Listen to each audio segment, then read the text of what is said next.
আমরা বিটিভি ত্রিপুরার টিম ইতিমধ্যে রয়েছি কাটাখালের সামনে। ভয়াবহ বৃষ্টিতে কাটাখালের চিত্রটা আমরা আপনাদের সামনে তুলে ধরছি। দেখুন, সারা বছর কিন্তু এই কাটাখাল এরকম ভয়ঙ্কর চেহারায় আমরা কাটাখালকে দেখতে পাই না।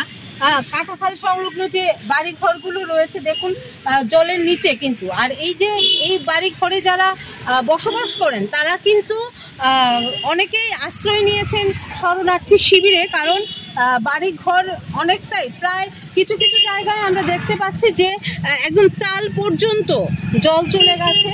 তো সেই দৃশ্যই আমরা আপনাদের সামনে তুলে ধরছি। 2 দিনের বর্ষণে কাটাখালও রুদ্র রূপ ধারণ করেছে, সেই দৃশ্যই আমরা আপনাদের সামনে তুলে ধরছি। বিটিভি ত্রিপুরার টিম আমরা রয়েছে ইতিমধ্যে কাটাখালের সামনে। দেখুন কি ভয়ঙ্কর রূপ ধারণ করেছে 2 দিনের ভয়াবহ বৃষ্টিতে কাটাখাল। মানুষ বাড়ি ঘর ছাড়া মানুষ আশ্রয় নিয়েছে শরণার্থী শিবিরে।